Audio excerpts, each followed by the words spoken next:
Lantas siapa yang harus bertanggung jawab atas kerusakan lingkungan di Aceh, Sumatera Utara, dan Sumatera Barat? Kita sudah bersama dengan anggota Komisi 4 DPR fraksi PKS Johan Rohit Sihan. Selamat pagi Pak Johan.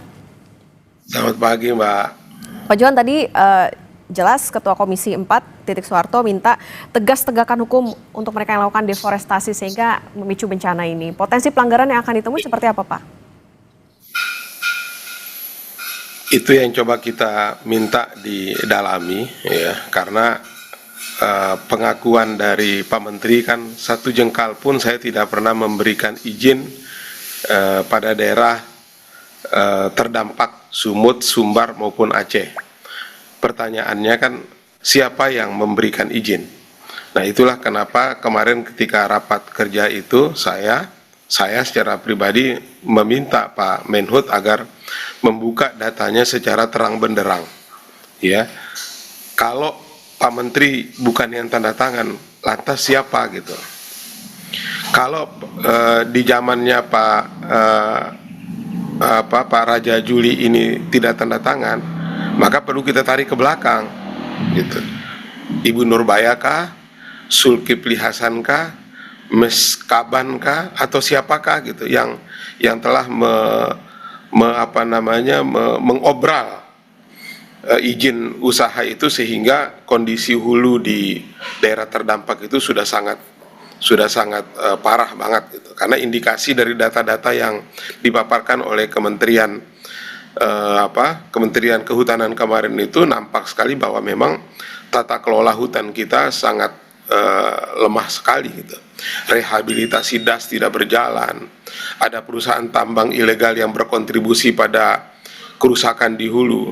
Karena itulah kami mencoba mendalami ini melalui panja fungsi alih fungsi lahan yang bukan hanya tapi fokusnya ke 3 daerah itu, tetapi ini akan terus kami kembangkan ke daerah-daerah lain yang juga punya potensi yang sama seperti yang terjadi di 3 provinsi ini. Begitu Mbak. Oke, tadi kalau dikatakan pengakuan dari Menteri Kehutanan Raja Juli Antoni tidak pernah kasih izin sejengkal pun, lantas dari DPR sebetulnya tadi kalau masih didalami, artinya selama ini pengawasan ataupun juga ada nggak sih Pak kajian dari atau milik DPR soal mitra kementerian yang bekerja, salah satunya adalah Kementerian Kehutanan ini?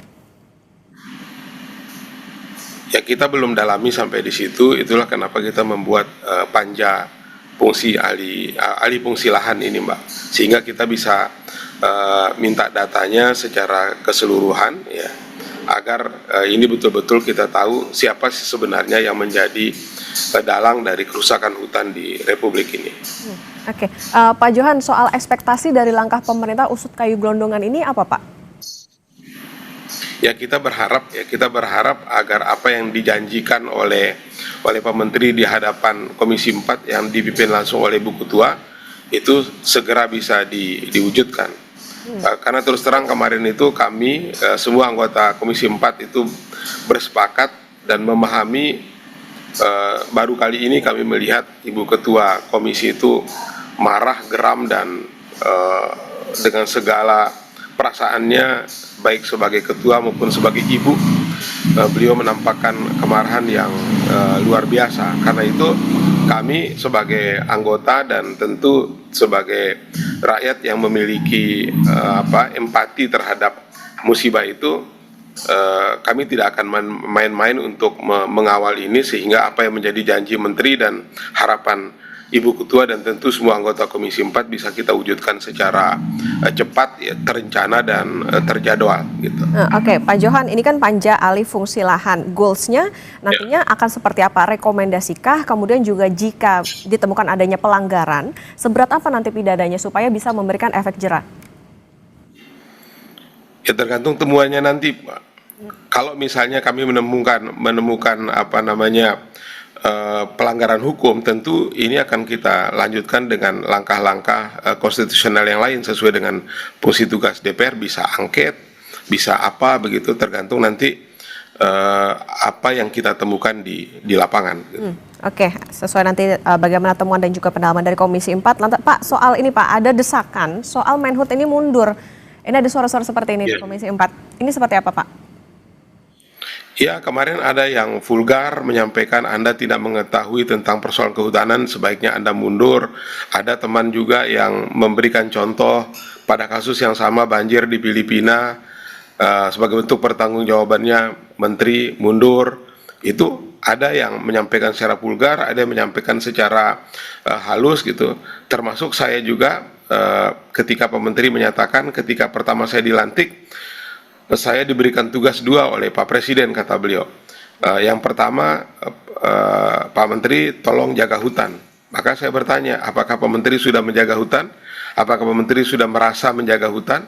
Dan bagaimana kemampuan Anda untuk menjaga hutan selama 5 tahun dengan kondisi seperti ini? Nah, kira-kira seperti. Jadi suasana rapat kemarin itu nampaknya semangat teman-teman itu sama gitu, bahwa kita ini semua berempati, semua kita itu merasa sedih dengan kondisi seperti ini. Mudah-mudahan ya ke depan bisa kita atur kelolanya secara baik. Tentu dimulai dari terbukanya data yang baik. Makanya salah satu rekomendasinya adalah kita meminta dan mungkin akan mendukung ketika kita menyiapkan satu alat kontrol berbasis teknologi, agar kemudian itu bisa kita pantau secara bersama-sama, baik oleh kementerian maupun oleh kami di Komisi 4, begitu Mbak. Oke, berarti begini Pak, karena adanya beberapa yang mendesak begitu, Menteri juga harus tahu soal apa yang dikerjakan, desakan mundur, bertanggung jawab. Artinya begini, ada yang melihat bahwa Menteri Kehutanan yang paling bertanggung jawab atas kerusakan lingkungan di Sumatera, atau seperti apa? Kemudian apakah kepala daerah juga bisa diseret Pak dalam bencana ini? Semalam saya dialog dengan teman-teman BNPB ya. Saya tanya gitu, Pak, apakah sebelum kejadian ini sudah ada tidak semacam early warning dari pemerintah?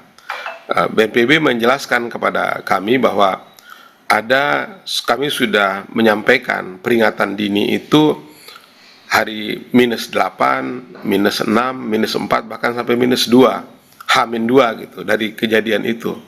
Tetapi memang tidak ada pihak-pihak, baik itu pemerintah pusat, pemerintah provinsi maupun pemerintah kabupaten, yang menanggapi itu dengan aksi dini. Nah, ini kan jadi satu soal sendiri ya, bahwa terjadi kerusakan hutan dan itu menjadi tanggung jawab dari Kementerian Kehutanan, itu satu hal, ya kan. Pada hal lain terkait dengan bencana ini, ada juga AB-nya pemerintah atas peringatan dini dari Badan Nasional Penanggulangan Bencana atas kejadian ini. Nah, ini kan harus kita timbang juga secara baik gitu. Nah, Menteri Perkehutanannya pun kita lihat gitu. Betul tidak Raja Juli ini selama memimpin tidak menandatangani itu, kan itu pernyataan di depan kita yang perlu kita buktikan. Kalau ternyata itu terbukti, mari kita tarik ke belakang gitu loh. Zaman Ibu, karena itu perlu juga lembaga DPR mungkin secara kelembagaan utuh gitu, bukan hanya dari Komisi 4 ya, mendesak Presiden untuk melakukan menggelar rapat kabinet khusus misalnya itu untuk memanggil para menteri-menteri ini, baik yang sekarang, sebelumnya, ataupun yang lain gitu. Nah, karena kan persoalan banjir kemarin itu, pertama tingginya curah hujan, yang kedua diperparah dengan rusaknya kondisi hulu kita di hutan itu. Nah, sehingga ketika curah hujan tinggi diperparah dengan kondisi hulu yang tidak memungkinkan rezim air itu dikelola dengan baik, dengan fungsi hutan yang baik, maka terjadilah longsor, terjadilah banjir bandang yang membawa kayu dan lain sebagainya. Jadi begitu. Oke, baik Pak Johan, tentu kita tunggu bagaimana nanti hasil dari panja alih fungsi lahan, termasuk juga saat ini yang dibutuhkan tidak hanya soal bagaimana penanganan, tapi juga penegakan hukum terhadap pihak yang terlibat ataupun juga bertanggung jawab. Terima kasih anggota Komisi 4 DPR fraksi PKS Johan Rosian sudah bersama di Sapa Indonesia Pagi. Sehat selalu Pak Johan.